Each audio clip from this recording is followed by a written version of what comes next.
Movie का start एक दूसरी दुनिया से होता है जहाँ मैजिस्टेरियम नामी एक पावरफुल चर्च वहाँ के लोगों के बिलीफ और टीचिंग्स को कंट्रोल करता है। उस दुनिया में लोगों की सोल्स उनकी बॉडी के अंदर नहीं बल्कि उनके एक एनिमल कंपेनियन के अंदर होती हैं, जिसे वो लोग डीमन कहते हैं। डीमन अपने सोल पार्टनर से बातें भी करता है। डीमन को हमेशा अपने मास्टर के आसपास ही रहना होता है वरना उस इंसान की डेथ हो सकती है। मगर वहाँ की विचेस के डीमंस बर्ड्स की तरह होते हैं जो उनकी बॉडी से दूर एक लंबा डिस्टेंस ट्रैवल कर सकते हैं। बहुत टाइम पहले मैजिस्टेरियम के स्कॉलर्स ने एलेथियोमीटर्स बनाए थे जिसके साइंस की मदद से इंसान अपना पास्ट या फ्यूचर देख सकता था। मगर फिर आहिस्ता आहिस्ता लोगों के सच बाहर आना शुरू हो गया। मैजिस्टेरियम ये बिल्कुल नहीं चाहता था कि लोगों के अंदर से उसका फेयर खत्म हो। उसने सब कंपसेस को डिस्ट्रॉय करवा दिया मगर फिर भी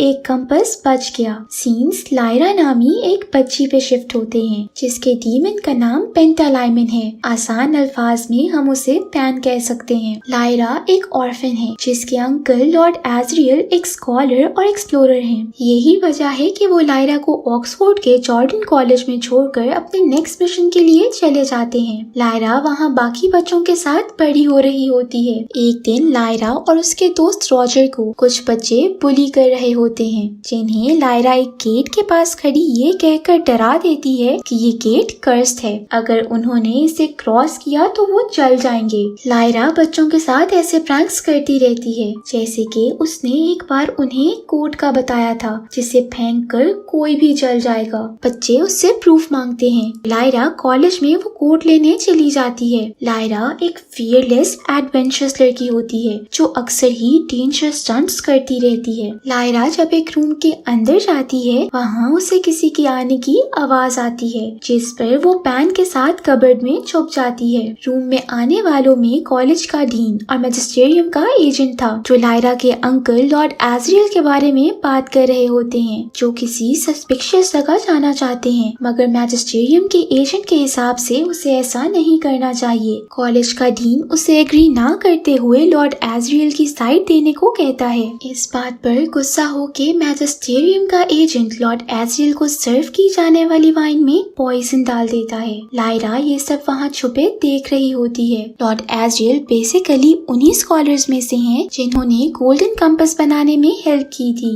लॉर्ड एजरियल डस्ट को ढूंढ रहा है जो हमारे वर्ल्ड को दूसरे वर्ल्ड से कनेक्टेड रखता है। जब एलेथियोमीटर्स को डिस्ट्रॉय किया गया था तब डस्ट को भी डिस्ट्रॉय कर दिया गया था मगर एजरियल को लगता है कि वो डिस्ट्रॉय नहीं हुआ है और वो उसे ढूंढना चाहता है, इसीलिए मैजिस्टेरियम के लोग उसे मारना चाहते हैं। लायरा एजरियल को अकेला देख के उसे बता देती है कि वाइन में पॉइजन है और सबके आने से पहले वापस आके छुप जाती है।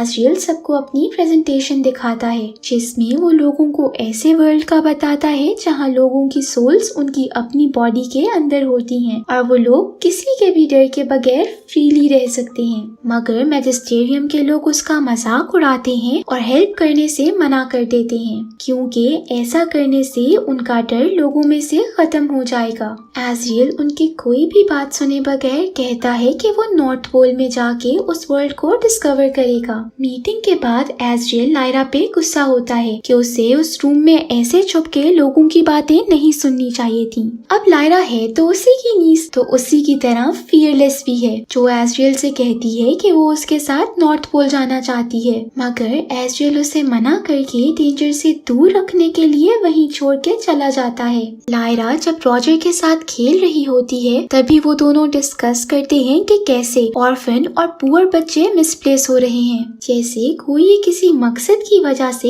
इंटेंशनली कर रहा हो। सीन्स कॉलेज के डिनर पर शिफ्ट होते हैं जहाँ लायरा एक बहुत ही अमीर औरत मिसेस कल्टर से मिलती है जो कॉलेज की एक अच्छी फ्रेंड है। उन्हें लायरा बहुत पसंद आती है। मिसेस कल्टर लायरा को अपने साथ रेट्रो फ्यूचरिस्टिक लंदन ले जाने की ऑफर करती हैं ताकि लायरा उनके साथ कुछ और टाइम स्पेंड कर सके। साथ ही साथ वो उससे प्रॉमिस भी करती है कि वो उसे नॉर्थ पोल ले जाएगी जिस पर लायरा मान जाती है। सीन्स रॉजर और बिली कोस्टा पे शिफ्ट होते हैं जिन्हें कोई किडनैप कर लेता है। लायरा के कॉलेज से जाने से पहले एजरियल का फ्रेंड और कॉलेज का डीन लायरा से मिलके उसे वही गोल्डन कंपास देता है। वो लायरा को इस सब का सच बताता है है, जिसके बाद वो लायरा से कहता है कि ये अब इस कॉलेज में सेफ नहीं है, इसीलिए लायरा को इसे प्रोटेक्ट करना होगा। वो लायरा से इस बात को एक राज रखने को कहता है और कंपास की बहुत हिफाजत करने को भी कहता है। वो लायरा को ये भी बताता है कि ये लायरा को हर इंसान का सच बता सकता है और पास्ट और फ्यूचर भी दिखा सकता है, अगर लायरा इसे सही तरह से यूज करे और उसे अच्छे से रीड कर सके। लंदन पहुंच के लायरा शुरू में तो बहुत एंजॉय करती है, मगर बहुत टाइम गुजरने के बाद भी उसे नॉर्थ पोल की तरफ नहीं ले जाया जाता।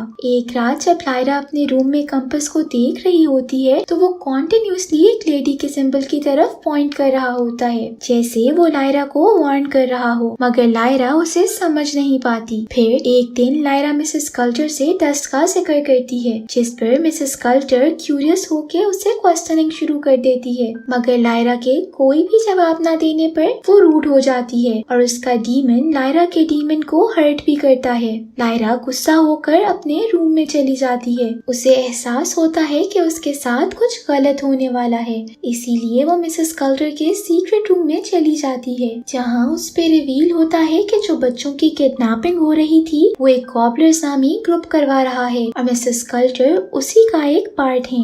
मिसेस कल्टर लायरा को उस रूम से बाहर आते देख लेती है, जिसके बाद वो लायरा से गोल्डन कंपास भी चोरी करने की ट्राई करती है, मगर पैन गोल्डन कंपास को वहाँ से पकड़कर उड़ जाता है और लायरा भी उसके पीछे विंडो के थ्रू मिसेस कल्टर से बचते निकल जाती है। कॉबलर्स उन दोनों का पीछा करने की कोशिश करते हैं, मगर लायरा और पैन को बिली की मदर माँ कोस्टा बचा लेती है। माँ कोस्टा लायरा को इजिप्शियन किंग जॉन फा के पास ले जाती है, जिनकी शिप नॉर्थ की तरफ किडनैप बच्चों को ढूंढने के लिए जा रही है। लायरा उन पे ट्रस्ट करते हुए उन्हें गोल्डन कंपास दिखाती है, जिसे वहाँ पर एक स्कॉलर फादर कॉरम पहचान लेते हैं, जो उसे बताते हैं कि इसे पढ़ना बहुत मुश्किल है, या ये कहे कि नामुमकिन है। बहुत ही कम लोग इसे पढ़ पाते हैं, जिस पर लायरा कहती है कि वो उसे रीड करेगी। पहले तो लोग उसकी बात पे यकीन नहीं करते, मगर फिर कॉरम की इंस्ट्रक्शंस फॉलो करती लायरा उसे रीड करना शुरू हो जाती है, जिस पर उसे रॉजर और बाकी बच्चे नजर आते हैं। यहाँ मिसेस कल्टर एक स्पाई फ्लाई लायरा को ढूंढने भेज देती है, जो लायरा के पास पहुँच के उस पे और उसके डीमन पर अटैक कर देते हैं। लायरा उनसे बच ही रही होती है कि कॉरम भी वहाँ आ जाते हैं। वो दोनों एक फ्लाई को पकड़ लेते हैं, मगर दूसरी उनसे बच के निकल जाती है।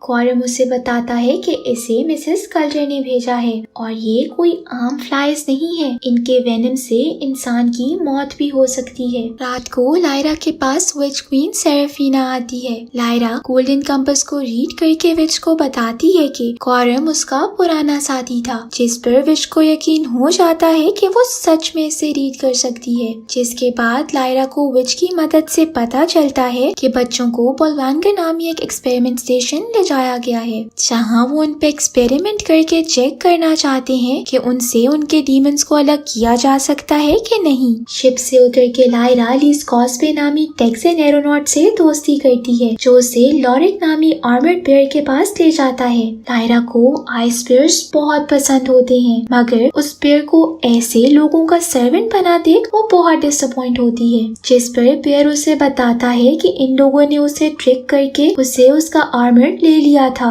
जिसके बाद रागनर नामी बेयर ने उसे हरा के उसका किंगडम और थ्रोन भी ले लिया और बेयर अपने आर्मर के बगैर कुछ भी नहीं है। ये सुनकर लायरा को बहुत बुरा लगता है और वो गोल्डन कंपास का यूज करके पता चला लेती है कि बेयर का आर्मर कहाँ पे है। लायरा के बताने पर बेयर फौरन अपना आर्मर रेस्क्यू करता है, जिसके बाद वो लायरा का शुक्रिया अदा करता है, मगर बेयर को वहाँ के लोग वापस अपना सर्वेंट बनाने के लिए पकड़ने आते हैं, जिस पर शिप के सब लोग आकर लायरा को और इस बेयर को रेस्क्यू किए अपने साथ ले जाते हैं। बेयर लायरा से वादा करता है कि वो मरते दम तक अब लायरा को सर्व करेगा। अब शिप पे ली और लॉरिक भी उनके साथ आगे सफर पर निकल जाते हैं। दूसरी तरफ हम पे रिवील होता है कि बोलवांगर बनाने वाले और कॉबलर्स को सपोर्ट करने वाले और कोई नहीं बल्कि मैजिस्टेरियम है। आज स्टे के दौरान लायरा कंपास की मदद से बच्चों का पता लगाती है जो बर्फ के बीच एक जगह पे पॉइंट करता है। लायरा लॉरेक के साथ वहाँ के लिए निकल जाती है। लॉरेक रात ठंडी हवाओं में लायरा को लिए खाली बिल्डिंग में पहुँचता है जहाँ लायरा को बिली मिलता है जो कि अपने डीमन से दूर होने की वजह से बहुत बुरे हाल में होता है। लायरा उसे अपने साथ लिए वापस आ जाती है। लायरा बिली को उसकी मदर माँ कोस्टा से मिलवा देती है मगर तभी उन पे सेमोइड्स अटैक कर देते हैं जो उसी फाइट के दौरान लायरा को किडनैप करके बेयर किंग रागनर के पास ले जाते हैं। लायरा वहाँ रागनर को ट्रिक करती है जैसा कि वो जानती है कि बेयर्स के डीमंस नहीं होते हैं। वो जान के रागनर को कहती है कि वो लॉरेक की डीमन है। ये सुनकर रागनर गुस्से में आ जाता है कि आज तक किसी भी बेयर का डीमन नहीं बना तो लॉरेक का कैसे बन गया। लायरा रागनर से कहती है कि उसे रागनर का डीमन बनना है जिसके लिए वो रागनर को मैनिपुलेट करके लॉरेक से फाइट पर मजबूर कर देती है। उतनी देर में लॉरेक भी लायरा को ढूंढते वहाँ पहुँच जाता है। लायरा लॉरेक को सब बता देती है जिस पर लॉरेक बहुत खुश होता है क्योंकि उसे तो इस फाइट का मौका चाहिए था ताकि वो अपना किंगडम वापस हासिल कर सके। अब स्टार्ट होता है मूवी का सबसे अच्छा सीन। दो बेयर्स में इंटेंस फाइट होती है। दोनों ही एक दूसरे को अच्छा कंपटीशन देते हैं लेकिन अब तो मूवी एंड होने वाली है तो जीत तो अच्छाई और हीरो की होगी जिस पर लॉरेक रागनर को हराते हुए अपना थ्रोन वापस हासिल कर लेता है। जिसके बाद वो लायरा को लेके नॉर्थ पोल के लिए निकल जाता है जहाँ रास्ते में एक ब्रिज आ जाता है जो उन दोनों का वेट नहीं उठा सकता जिस पे वो पहले लायरा को भेजता है मगर लायरा के आगे बढ़ते ही ब्रिज टूट जाता है जिस पर लॉरेक लायरा को वहीं रुकने का बोलकर इजिप्शियंस और बेयर्स को लेने चला जाता है मगर लायरा रुकने के बजाय अकेले ही एक्सपेरिमेंटल स्टेशन पहुंच जाती है जहां लोग उसका वेलकम करते हैं क्योंकि वो तो चाहते ही यही है कि उनके पास ज्यादा से ज्यादा बच्चे हों। वो लोग उसे बाकी बच्चों के साथ डिनर के लिए ले जाते हैं जहां वो रॉजर को देख लेती है मगर उसे इशारों से ही अपने पास आने से रोक देती है। जिसके बाद वो रॉजर से एक खाली रूम का पूछती है और उसे कहती है कि सब बच्चों को वार्म क्लोथ्स पहनने का बोल दे। लायरा उस खाली रूम में जाके कंपास यूज करने ही वाली होती है कि मिसेस कल्टर डॉक्टर्स के साथ वहाँ आ जाती है। लायरा टेबल के नीचे छुप के उनकी बातें सुनती है जिससे उसे पता चलता है कि उनका एक्सपेरिमेंट अभी भी प्रोग्रेस में है। मिसेस कल्टर के वहाँ से जाने पर डॉक्टर्स लायरा को पकड़ लेते हैं। उसके डीमन को बेहोश करके वो लोग लायरा को एक्सपेरिमेंटल मशीन के अंदर डाल देते हैं। वो लोग एक्सपेरिमेंट शुरू करते ही हैं कि मिसेस कल्टर वहाँ पहुंचकर लायरा को बचा लेती है। लायरा होश में आने पर मिसेस कल्टर को अपने पास देखती है। लायरा उससे डरकर दूर होने लगती है कि जिस पर मिसेस कल्टर उसे काम डाउन करती है। वो लायरा को ये कहते हुए ट्रिक करती है कि लायरा उसकी बेटी है जिसके बाद वो उससे गोल्डन कंपास मांगती है मगर लायरा उसकी ट्रिक समझ जाती है और वो गोल्डन कंपास की जगह उसे वो बॉक्स दे देती है जिसमें गौरव ने फ्लाई को बंद किया था। बॉक्स खुलने पर वो फ्लाई मिसेस कल्टर पे अटैक कर देती है जिसका फायदा उठा के लायरा वहाँ से भाग निकलती है। लायरा मशीन रूम में जाती है जहाँ वो उस मशीन को डिस्ट्रॉय करके सब बच्चों को लिए बिल्डिंग से बाहर आ जाती है मगर मसला यहाँ खत्म नहीं होता है। बाहर आने पर सेमोइड्स उन्हें रोक लेते हैं जिससे उन बच्चों को बचाने के लिए इजिप्शियंस और बेयर्स पहुँच जाते हैं। यहाँ शुरू होती है मूवी की लास्ट इंटरेस्टिंग फाइट। सब आपस में लड़ रहे होते हैं कि तभी इजिप्शियंस और बेयर्स की हेल्प के लिए विचेस भी वहाँ पहुँच जाती हैं जो फ्लाई करते हुए उन्हें सेमोइड से फाइट करने में हेल्प कर रही होती हैं। फाइनली सब सेमोइड्स को हरा के इजिप्शियंस बच्चों को लेके वापस उनके घर छोड़ने के लिए निकल जाते हैं। लायरा, रॉजर, लॉरेक, ली और सेरेफिना के साथ एजरियल को ढूंढने नॉर्थ की तरफ निकल जाती है। उसी दौरान सेरेफिना प्रेडिक्ट करती है कि लायरा वो ही लड़की है जिसकी वजह से एक बहुत बड़ी वार होगी। लायरा ही अब वो होप है जो इन सबको मैजिस्टेरियम के रूल से फ्री करवाएगी जो खुद को गॉड मानते हुए लोगों को गलत तरीके से ट्रीट करते हैं। यही मूवी एंड हो जाती है।